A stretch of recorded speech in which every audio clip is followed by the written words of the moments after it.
What's so important about the live experience? Why does someone need to pick up an instrument? Why do you need to go out and hear and experience live music?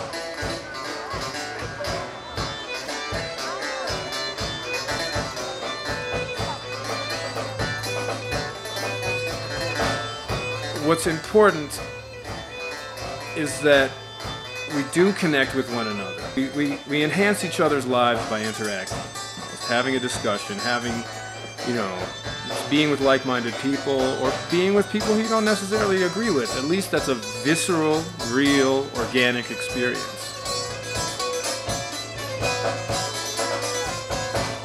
Musicians provide a very important creative product. Audiences benefit because it resonates in them, and they feel as if they can go out in the world and they're sort of recharged to do whatever they do in their life.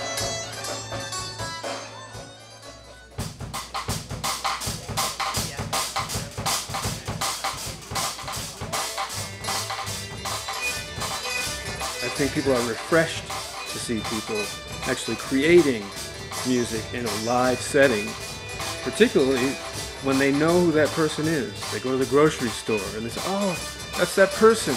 Okay. And that can affect them on a number of ways. If it's an adult, they can say, oh, okay, well, maybe I can do that. It's a real person. It's not a fantasy icon.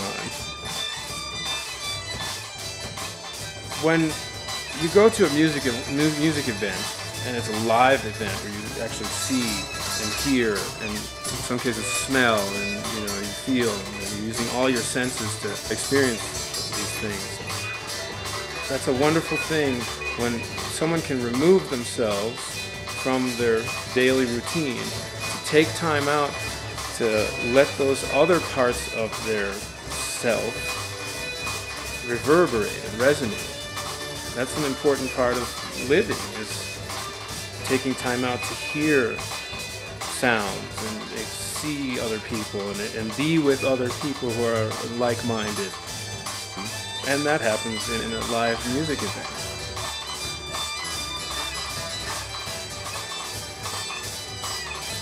A musician could have more of a purpose in society than to be an entertainer. They can solidify your feeling about who you are as a person. The art of the song and the representation of different songs that are affected by their different environments and cultural conditions. I think that's one of the reasons that it resonates, is when people can see that someone is creating a live metaphor on stage. In our efforts to interpret music from different cultures, what we're trying to get at is not so much to say, look at us, we're doing this music, it seems like it's either exotic or complicated, or it's more in reverence to the human spirit of creativity. Ultimately, what we want you to walk away from in our programming is to go, oh, it's music, and to demystify the cultures that these might come from. You might say, well, that's music from a Muslim country, or that's music from a Chinese country, or that's music from the Caribbean, or, oh, hey, that music that's from China sounds a lot like the music from Louisiana.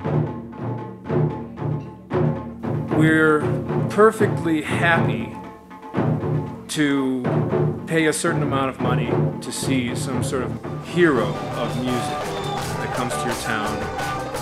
But that person leaves, that group leaves, that money leaves.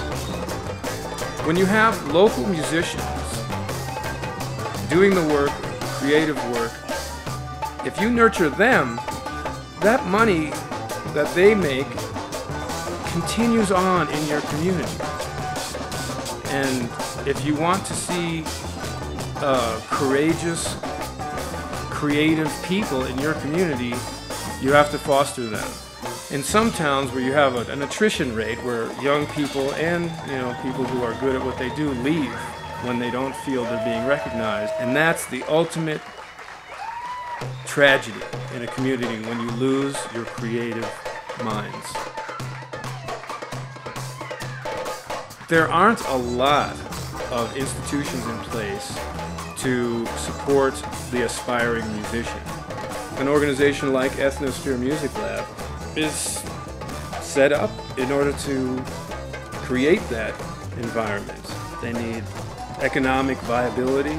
They need to be nurtured.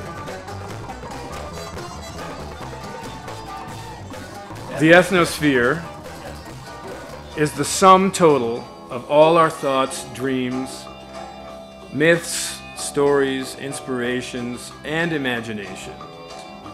It surrounds us, it conditions us, and it defines us.